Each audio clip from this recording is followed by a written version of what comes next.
So yeah, I do have a hard stop at 10:45 though, my time, which is an hour and 15 minutes. Yeah, no worries, man. We'll go Perfect. for an hour and see how we go. And if we overrun, we overrun. So let's go live.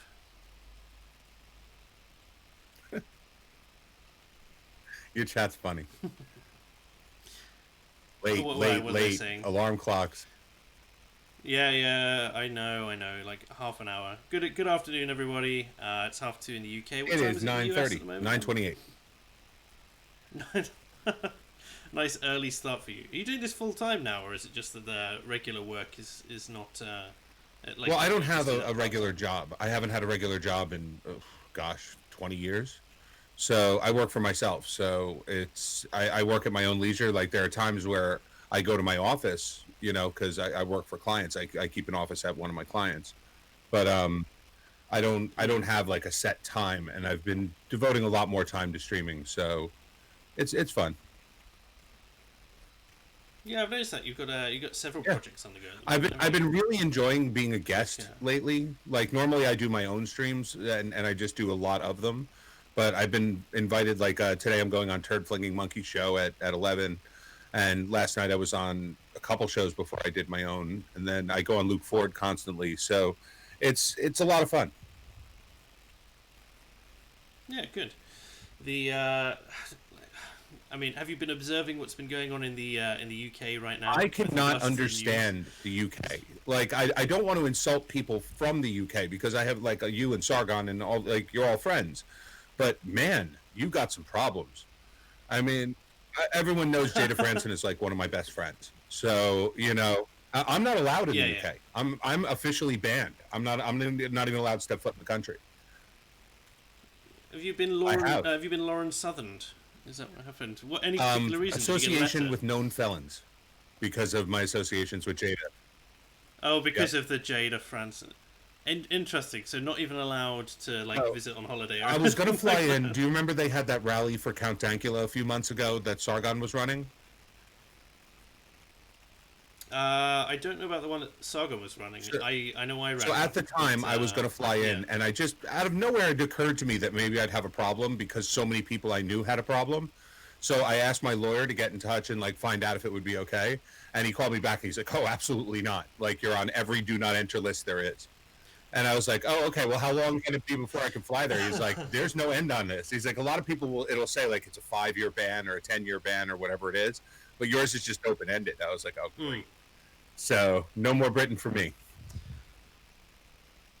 Oh, it's a shame. We'll have to fly No, out to I go see to you Europe every instead. now and then. If that So would be the case. I have a soft spot in my heart for Italy. I've been to Italy now at least 13 times, and yeah, 13. what? That's strong. I went there. I did a lot of walking in Italy. I kind of had a like this romanticized image Hmm. of Italy in my mind, like from because I went there when I was a kid, right? Like when I was really young. I think it must have been like 8, or something like that. And went to the lakes in the north. It was really gorgeous. And then I had this idea in my head that I would always go back. So when I left the military, I ended up going traveling, and I spent a month walking down from Nice in France down the west coast Oh, of Italy nice. down to Rome, and which was lovely. Apart from the fact that we got about 2/3 of the way down, and the camping season ended because we were literally pitching up Hmm. because it was the cheapest thing to do. Pitching up every night, we were walking most of the way. It was great. Like I love to hike, so that's the big thing for me. And but a gorgeous country. And then as soon as we visited like the big tourist spots, like we went to Florence and Rome and stuff like that, and I was just like, "Oh, I love Italy, and Italians get on my pecs." So I when I It's- lived in the Middle East, I lived in Israel for 10 years. And during that time I flew back home often because my job was still back in the States. Like I was representing a couple companies in Israel. And Alitalia was the only airline that had an agreement that you could stop in Italy for as long as you wanted for free. Because every flight had a stopover in oh Italy, wow. and you could just stay for as long as you wanted and just schedule your next flight, for free. I think there was like a $20 charge or something like that. So every time I had to fly, I yeah, mean it was that's like a nothing. nuisance charge. So every time that I had a flight, I would make sure I flew Alitalia because I liked Italy so much. And I mean, most of the time I spent was in Rome because I just enjoyed Rome so much. I went up to Milan, which I thought was nice, but it was so expensive for everything. Like at one point, like I needed to buy a Mm, t-shirt and they wanted like 250 euros for like just a t-shirt, you know? And I mean, mm. I enjoyed it. It's a little too cosmopolitan for me. And then Venice was amazing, except for the smell. I mean, everything smells like mold there. Yeah. And for some reason, my feet were always wet, even if I didn't go on a gondola. You know, like I'd get back and have to wring out my socks, even though I didn't go near a gondola some days. You know? It's something to do with the Yeah. humidity, I imagine. Like, can you imagine you get back to the US or whatever, and they're like, why do you just always wear Yeah. sandals now, Halsey? Like, what's this obsession with wearing Exactly. shower wear, like, everywhere you go? um, like, explain something to me, though, like, because I've been looking a little bit at US politics, because obviously things have been blowing up here with the largest interest in European elections for a long time. But from what I understand, there's been something going on with Yeah. the Mueller report over in the US at the moment, which is, if I correct me if I'm wrong, that's the investigation into whether or not Trump Yes. colluded with the Russians, wasn't it? Um, so, like, there's been some drama around whether or not that's legitimate, because it said he didn't collude, like Well, it said he categorically said he didn't. categorically didn't But collude. the left That doesn't. was the main point of it. What it says that they're not sure about was whether he obstructed the investigation. But the whole point is that if Mm, you're on the right, you say, well, what does it matter? The investigation was illegitimate in the first place. How do you obstruct an investigation that's investigating whether you did nothing wrong? You know, like how are you nefariously obstructing something when they're trying to figure out if you did something you didn't do? And they just said, and Mueller basically said there he's not saying he did obstruct, he's not saying he didn't. He just has no evidence, not enough evidence to prosecute it. So, of course, the Democrats are saying, see, he obstructed it, therefore he did collude with Russia, you know, and he's just trying to hide it. So now they're going to use that as feed to investigate him in Congress. right. The How same do you way think that's going everything to go? goes when they investigate in Congress. They'll do their best to embarrass him. It probably will work amongst their base. It won't work amongst his. And he'll just say, like, he was probably more open with Mueller than any president has been with an independent prosecutor in the history of the office. He never once claimed executive privilege. He never Mm, once didn't turn over documents. He acknowledged, you know, whatever. He didn't do an interview, but even Mueller said he didn't have to. He said it would have been silly. So, like, he's been very cooperative, but now, like, they're subpoenaing all his bank accounts because they want to leak out, you know, all his financial transactions so they can prove that he's like a, you know, a greedy industrialist and, you know, that he's screwed a lot of people over, which he has. There's no doubt about that. I mean, he's never claimed that he wasn't There's a that. greedy I mean, he's. industrialist. So I hate to say it like this, but it's you just call a spade in my life. He's a con man. He always has been a con man. Like he gets these big yeah, buildings and he pretends that he built them from the ground up, but he mostly just licenses his name, you know, or if he does put his yeah. name on it and buy the building, like he screws over contractors constantly. Like, I mean, this is how you do business sometimes, but it doesn't look good for a politician. No, but then he's also never Oh, claimed to be a exactly. politician. It's like he would, but like I find it funny because he kind of ran, if you think back to 2016, on like his campaign of he was going to go in as not a politician. He was going to run the U.S. Hmm. effectively like a business. Like from what I see, I don't think like the Democrats are constantly slinging mud, right, about how he's done so much damage and there's all this stuff at the border and he's a racist, he's a xenophobe, orange man bad, you know, all those general things. But I don't see, and obviously I don't see him having done any of that stuff like in such a bad context as they have. But I also don't see him as having fulfilled a lot of what he planned to fulfill for his voter base. Like obviously the wall is more symbolic, even though he's trying to get that done, but that was always going to get blocked, right? But I don't see like some of the economic reforms that he's made. Did he actually manage to repeal So Obamacare and all he that? didn't repeal it. Like The Republicans completely cucked on that. And if you'll notice, it was when John McCain betrayed him on Obamacare that he really stopped going on the offensive. That really took the wind out of his sails. But what he did to Obamacare was he neutered it. Is he what it The whole point of Obamacare was that you got fined if you didn't have health insurance, right? So it created an individual mandate. That was the whole power of Obamacare, because they can mandate whatever they want, but if you're not forced to buy it, then the whole thing collapses. So what he did was he administratively got rid of the individual mandate by basically saying that they won't enforce it. So and then they snuck in part of a repeal by saying that there's nothing, that they don't have to enforce it anymore. There's no such thing as it's basically they repealed the tax that was the individual mandate. So now you don't even have to report whether you have health insurance or not. All right. Well, So at he least neutered there's it. that, He didn't I get rid of suppose. it, but he neutered Is it. that Has that had any effects on It premiums did though for as well? me. Listen, when I first got back, I had to go to Obamacare because it was there's no more private market. Like I can't just call up, Blue Cross Blue Shield and say I want to buy a policy. They'll say that I have to go to the marketplace, which is Obamacare. Right? Now I can say I don't want the tax incentive, but who would do that? If they tell you your premium is $1,000 a month, but with the tax incentive it's $200 a month, why would you say no? On principle, I'm going to pay the $1,000 a month. You know, so so when I first got back, for my whole family, I was paying, I think, about $1,200 a month for health insurance, Mm. and now my premium, because now I can go to the private market, my premium is about $400. So I've seen a huge discount, but I know others that have just seen it stay the same, but they were paying pretty low rates to begin with. Hmm. Yeah, nice. The We had like a little thing because obviously Trump's planning on visiting the UK Hmm. again. I think in June. I think it's in June, Which I'm convinced he's and just doing as a they big were middle having a finger to Sadiq Khan. oh, probably yeah.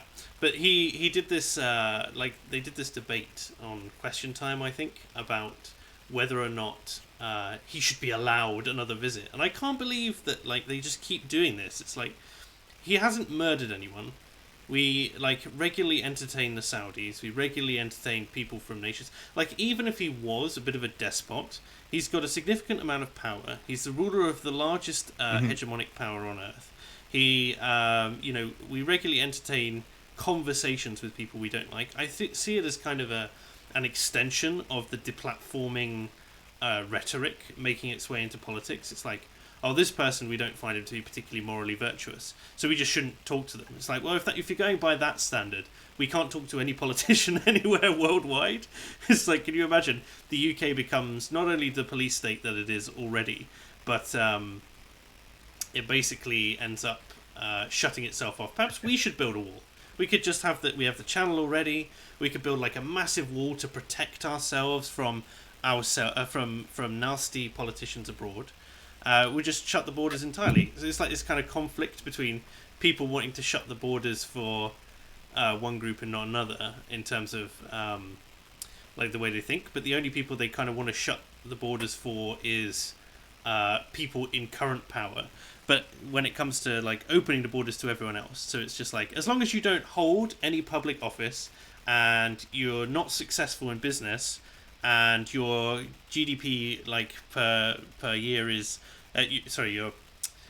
your personal income per year must be like less than the tax free Right. amount, you can come in. But if not, It's then orange no, man you're not bad, allowed. mud people good. Like you. So if half of Africa wants to just walk their way into the UK, that's fine.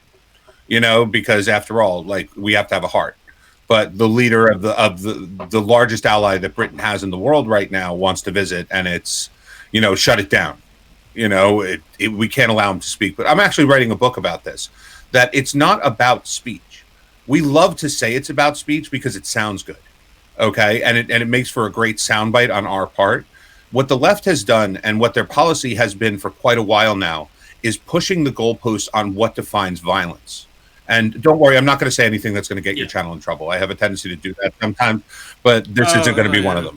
Please. What happens is that the left defines our words, our thoughts, our politics, our policies as violence. So Oh yeah, it's the new conception of original sin. Like in the Christian community, because obviously I grew up in a heavily fundamentalist Christian community. The idea was it was like if you even think about committing a crime under the Christian moral law, you may as well have committed that crime.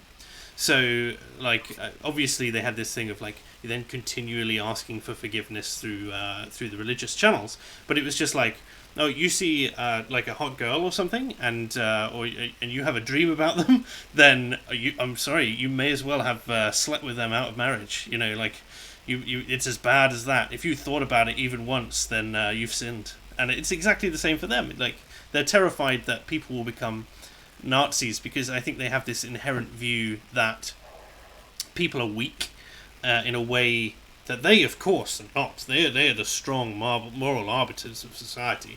But you other people, no. As if you get exposed to these ideas, well, naturally you're because those ideas are considered violence. That's the way they do it. Remember when the whole argument was, is it okay to punch a Nazi? So remember that you never heard a single person say, is it okay to punch a Nazi? No, because he might get up and punch you back. Okay, that was never an answer. It was always, is it moral? Is it ethical? Are you doing a duty to society? It was never, will he get up and beat the crap out of you? You know? Well, it was always, it was like this pre-estimation that, like the act of punching Nazis, that's clearly, I mean, obviously, like the correct thing to do, right? Because obviously you can punch the white supremacy out of them. You can just, as soon as you hit them in the face, you know how have you seen any of the Marvel I've seen Guardians of the Galaxy 1 and 2. I've probably seen like a few of them, but I don't enjoy them, so I tend to watch like parts of them. That's fair enough. There's one of them, Doctor Strange, where one of the characters has astral projection, and they can punch their astral form out of the next person along, and so it's just like when you punch the Nazi, the ghost of white supremacy evaporates from their body. Like well, I love the Marvel universe because they claim to be so progressive and so SJW like. But think of Black Panther, right? This group of superior Africans comes down to Africa where they have this perfect Wakanda, right? And what do? Hide it from the rest of Africa so that they can't come in and infect it. Not only that, they're like at the beginning of their history, they're in a tribal war with these 5 other tribes or whatever it is, and by the end of their like origin story, they expand their borders, they absorb the other tribes, and then they just stop for no reason.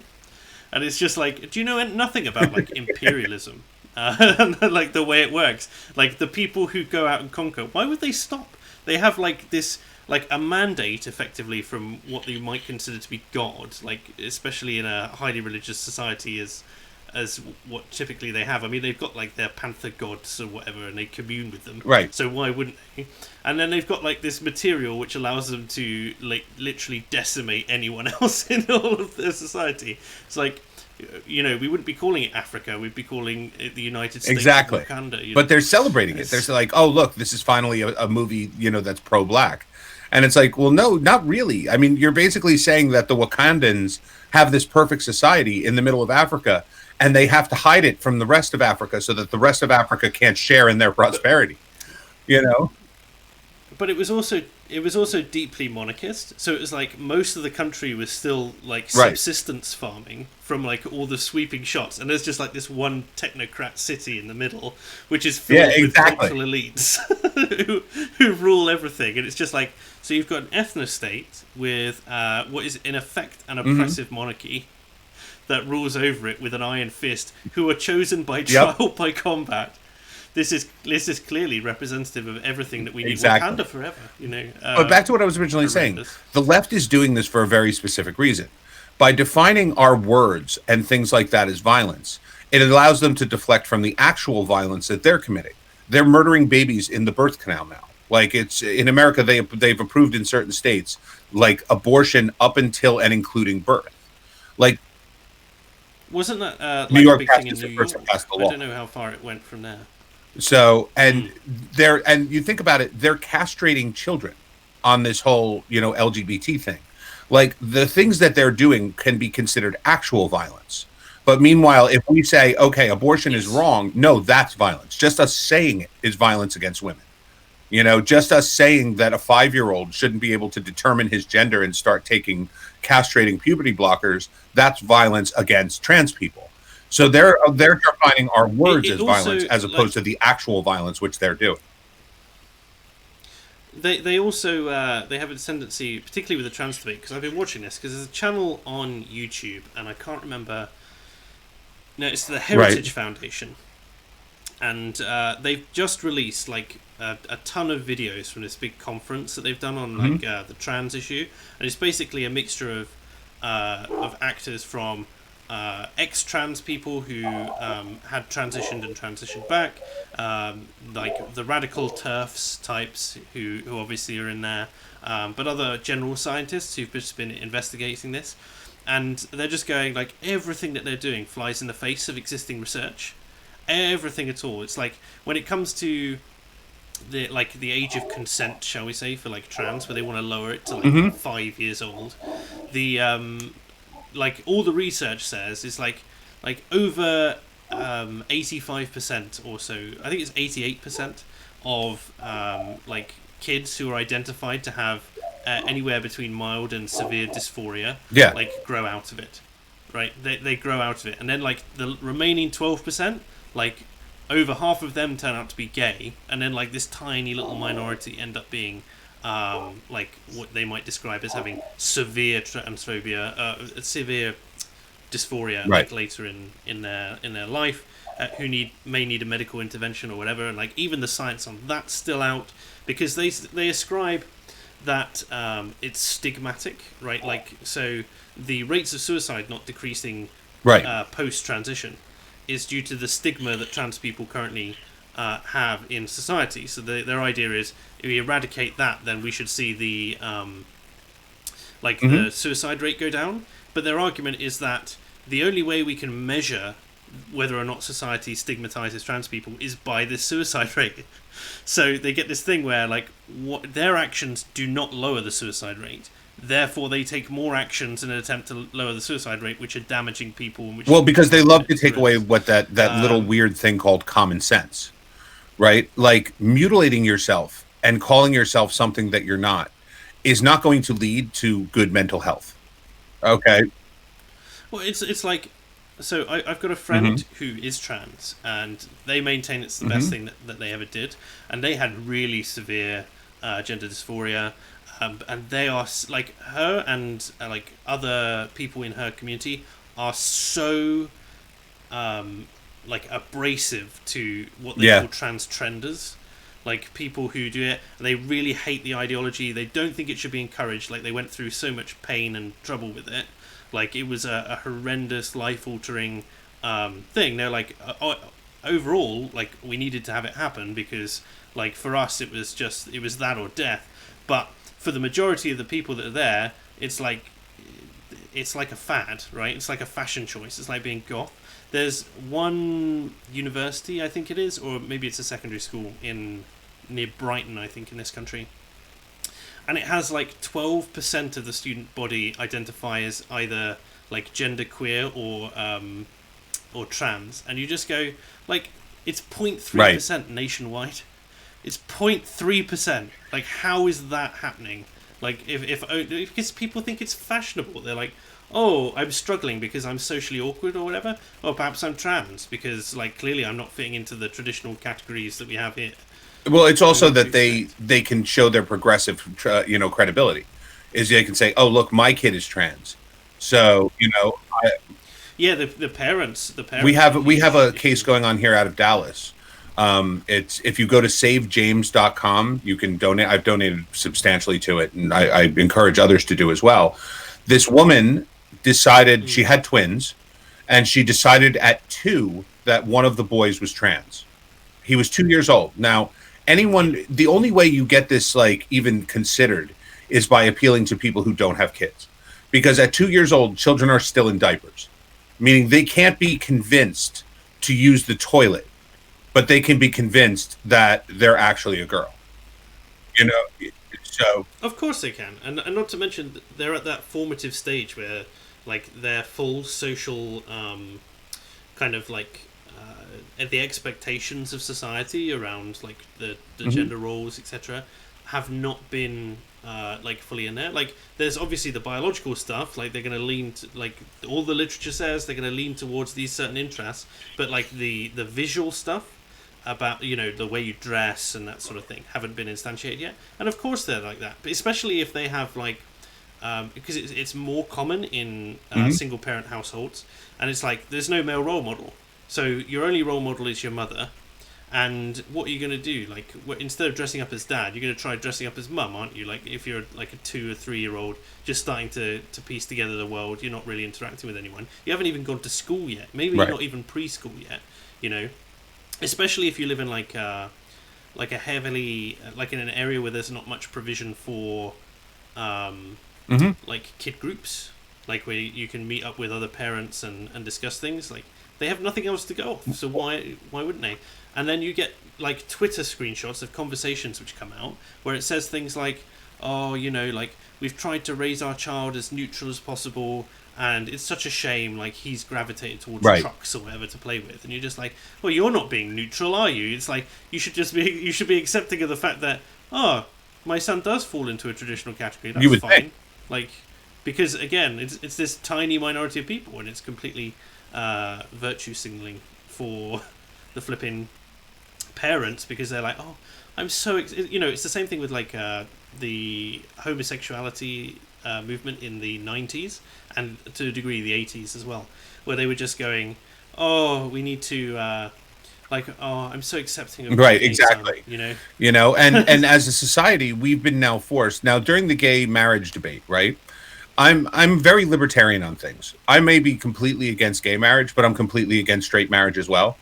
Like, I don't believe it's the job of the country to recognize a person's union, which is a religious union.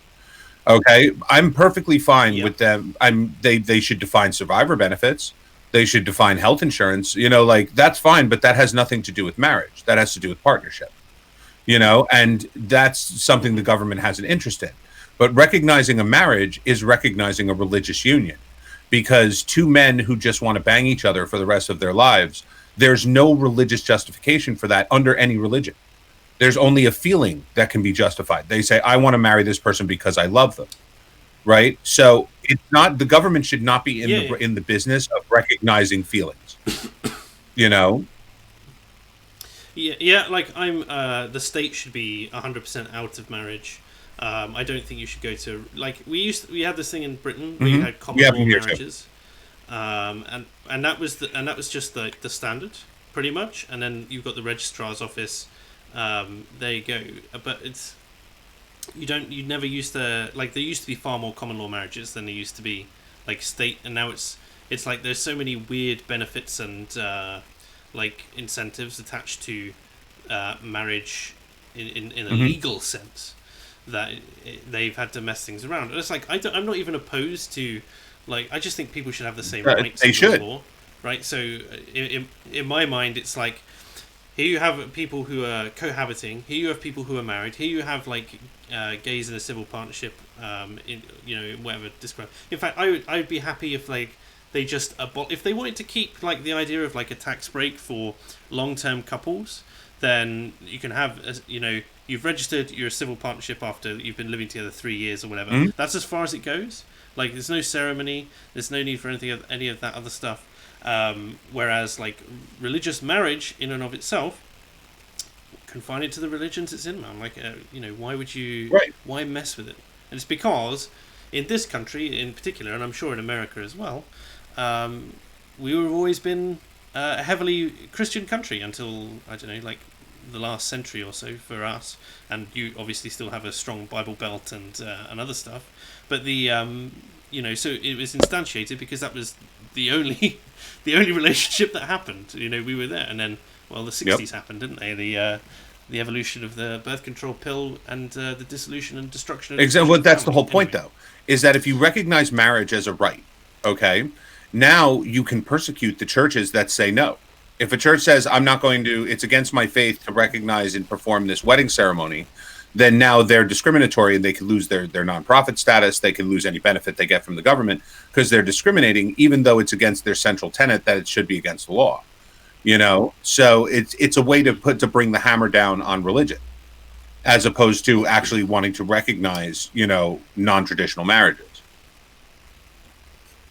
Absolutely. And again, like, non-traditional marriage is just a non-traditional relationship. It's like, I don't consider polyamory to be a marriage state either. Like, marriage has a very specific religious definition that even in each individual religion, like, there's a specific definition of it, and it's just something that the state should not be in. Anyway, we have a super chat from Christian Verti, who sends €2, I think it is, and says everyone should learn about intersectionality.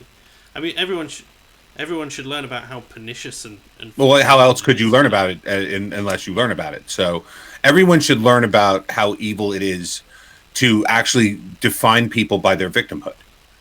Like to be able to say, well, this person was screwed over more by the system, therefore their opinion is more valid. I don't have a problem with using like different metrics to measure how well different communities based on like categorization are doing, but what I have an issue with is when that switches to providing advantages and disadvantages to different groups based on that group identity. And it's just like, then you're privileging the collective above the individual, and that is something. Well, it's also think of this, right? Harvard Medical School, they say it's a problem because not enough blacks are getting into Harvard Medical School, so they make it easier for them to get in. Now, let's assume that the people who they made it easy for graduate. Okay, you're graduating doctors who are not as skilled as the others, who are now going to be working on people. But now the argument is, well, we let them in, but they're not thriving. They're all dropping out because it's too hard for them. So let's make the school dumber, and that way that they'll graduate better. It's like, I want a doctor who can't pass medical school operating on me, I mean, and they don't even consider that. No. That's not even part of the argument. No, well, they don't do what we would consider to be an appropriate thing. They don't make, like, they don't say, oh, right, well, here are these deprived areas which these black students are living in. Let's fund more resources and stuff. Let's incentivize things. But you get things like I hate to bring it up, but it's like in Britain, to a degree in China as well, like surrounding the one-child policy and stuff like that. But the government used to incentivize things for like indigenous populations for like the different things that the country needed. So if we say, well, like, we clearly have this group of people, they're predominantly black, they're disadvantaged in terms of, like, they're not performing to the standard that we would expect compared to the general population. What we can do is, like, you'd say, like, an advertising campaign which encouraged the people to, like, stay in school, and stuff like that. Like, you have a poster to say, like, stay in school or and stuff like that. Like a general positive vibe, because positive messages work much better than negative messages. In a similar thing, like over here, like we have this chronic shortage of National Health Service nurses.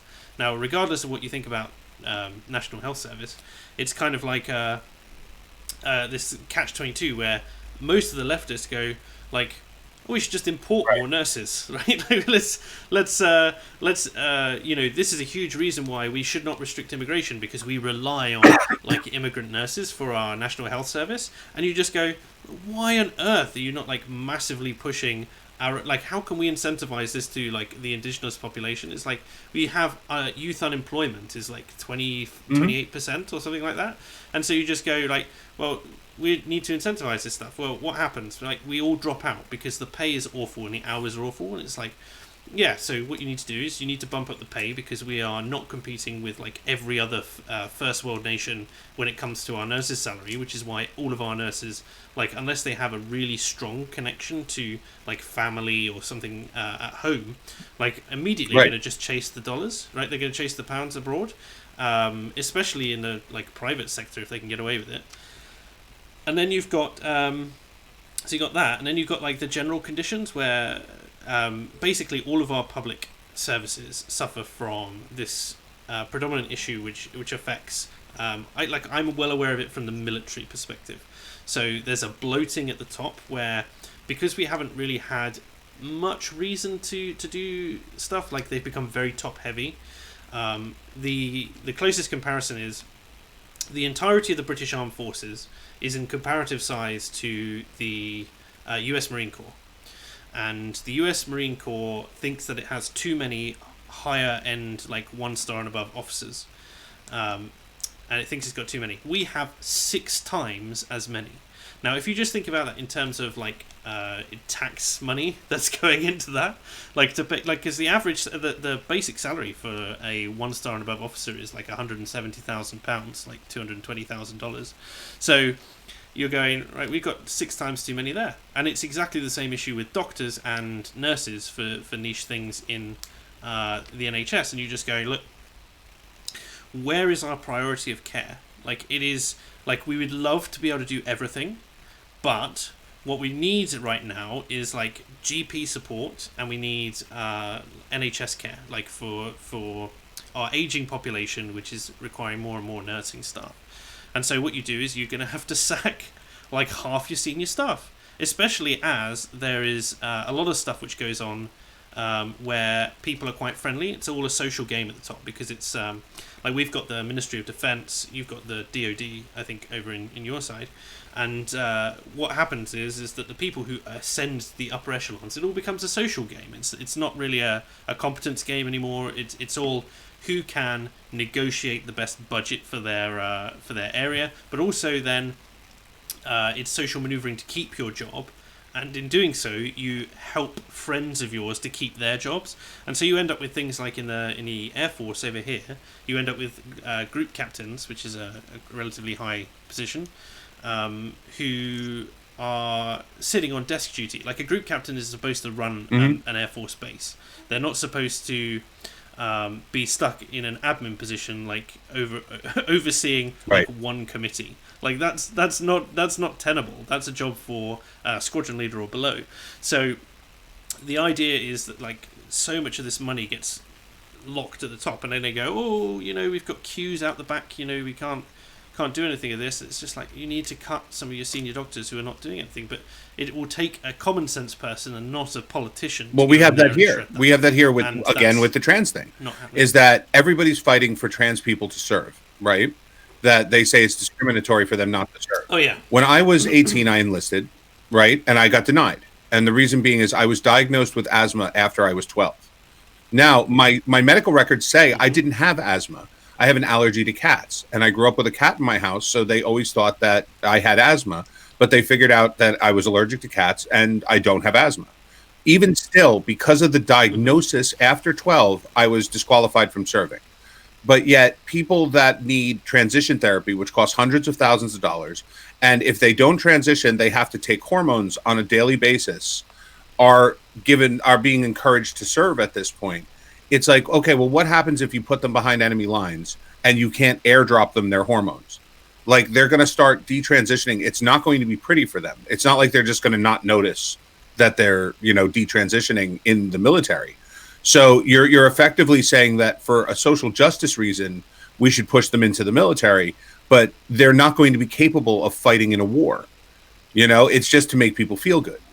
So, Yeah, it's because they don't experience real war. Like, we haven't, like, especially America as well, like, really hasn't come up against like an equivalent power, let's put it that way, like, for a long time. And obviously the nuclear deterrent makes land-based wars unlikely, but that doesn't mean that we don't send people abroad, like, regardless of how legitimate wars and conflicts are.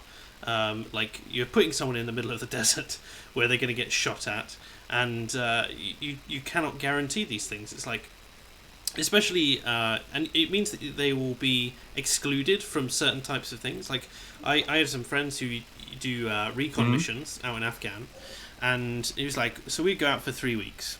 You carry absolutely everything that you need with you on there, right? Including like all your piss and your shit, because you cannot leave markers, any markers. So you have to poo in a bag, you have to pee in a bag, and then you just carry that. So it's like, it's not like your water weight decreases over that time or anything like that. In fact, it gets worse and it smells. But the and it's just like you're gonna add to the burden. Like these people are carrying like 40, 50 kilos on their backs when they're going out, like initially, and then they're tabbing for 30, 35 miles a day in the sun in the desert. Like obviously they spend their time in the twilights between dawn and daylight, and then between dusk and nighttime, and doing most of the traveling because it's when it's coolest. But you just go, oh, for goodness sake, like you're not going to add to these people's loads where they have to do that. And then if you get stuck, you get pinned down somewhere. You're 3 weeks from the nearest place, and you're going into what is effectively withdrawal. Exactly. I mean, what are you going to do?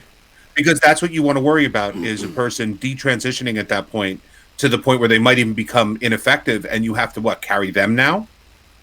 You know, like and it's again it's a big social experiment, which is not what the military is supposed to be for.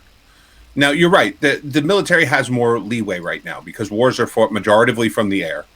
But again, same principle. If a person is flying a sortie over Iraq and gets shot down, or let's say the plane misfunctions, right, and they have to eject. What are they going to carry? Like all of their hormone pills with them, like in an emergency sack, like crack here in case of emergency.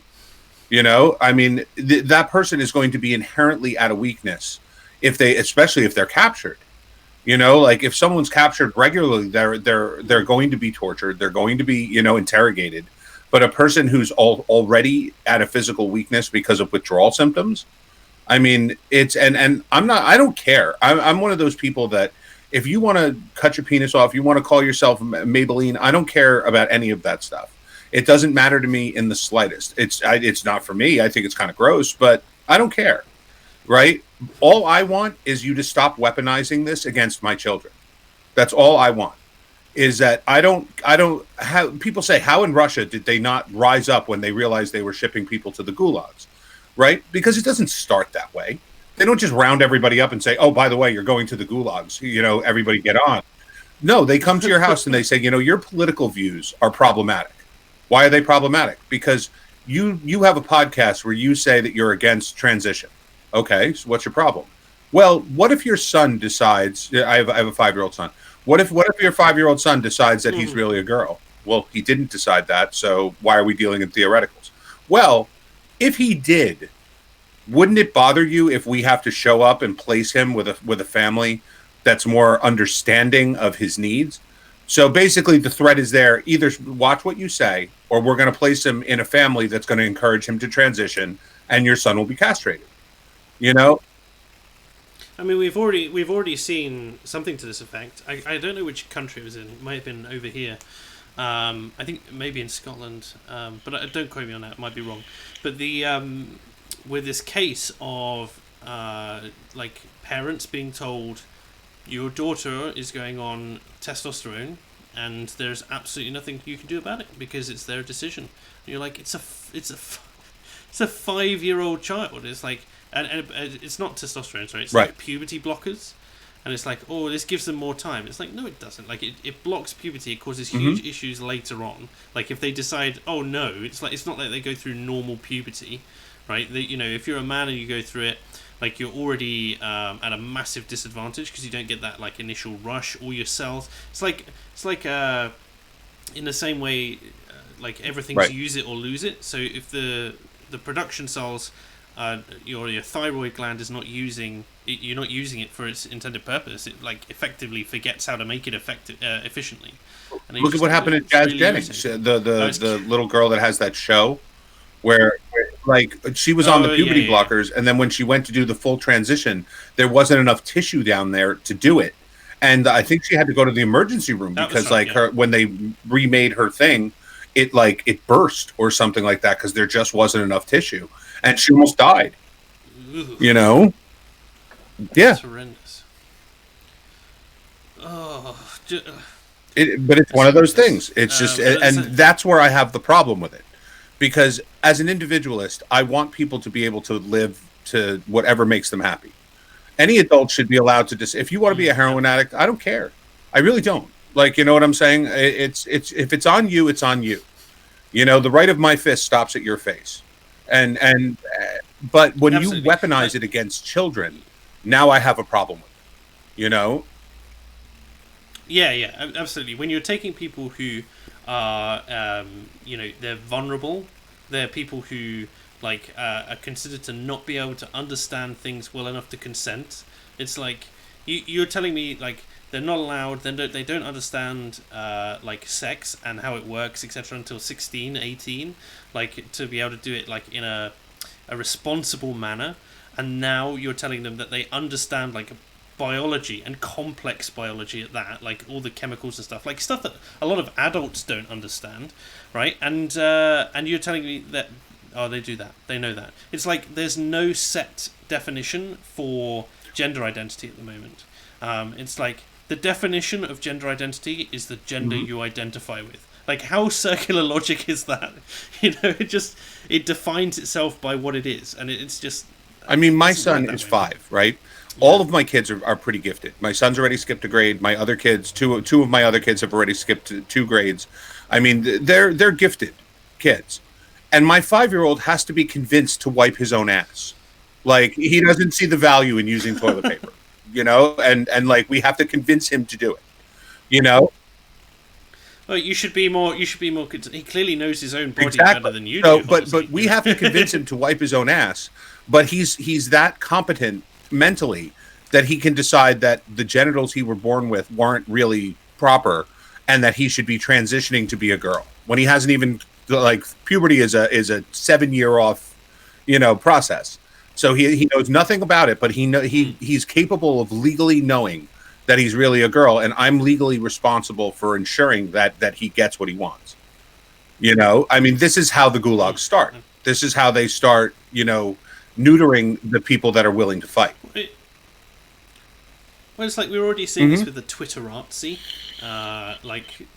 Who was it? There was a chap in this country who was given a call by the police. I think West Midlands Police, because he had tweeted. He hadn't tweeted. He'd retweeted a quote transphobic tweet, and like he owns his own business, so this was quite funny because he basically live tweeted the entire exchange, and they basically told him that he should retract that tweet, and he needed to have his thinking checked.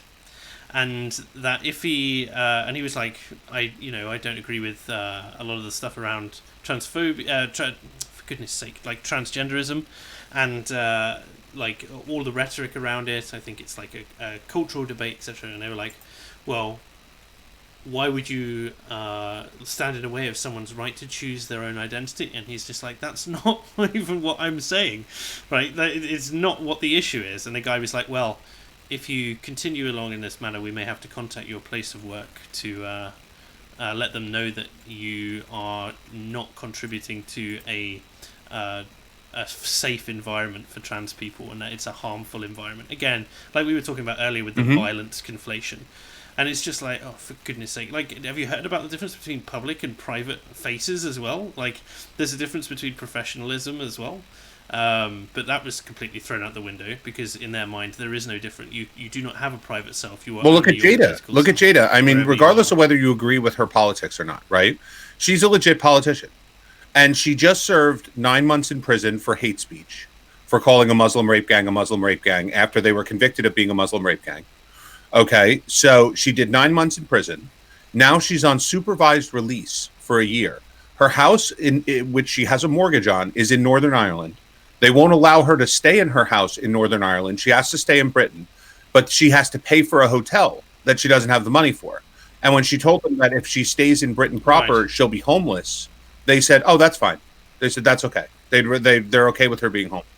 And now she just got convicted of more hate speech, which the judge ruled was like, he proved that it was, I think, mean in nature. I forgot the exact word that he used, but it was basically saying she was mean about it. So now she's facing another year in jail for saying nasty things. And they want her to be homeless as well. I had a chat with a couple of friends of mine who are students at a university. And basically I was saying to them, like, here we have these differences of opinion, and this is that, and that's that. And they were like, well, he's a horrible person. And I said, yeah, but he's the right to speak. And they were like, no, he doesn't. We should, if he's being a dick, we should throw him in prison, with their exact words. And I was like, you would throw everyone who's ever been You'd have no in one prison. left.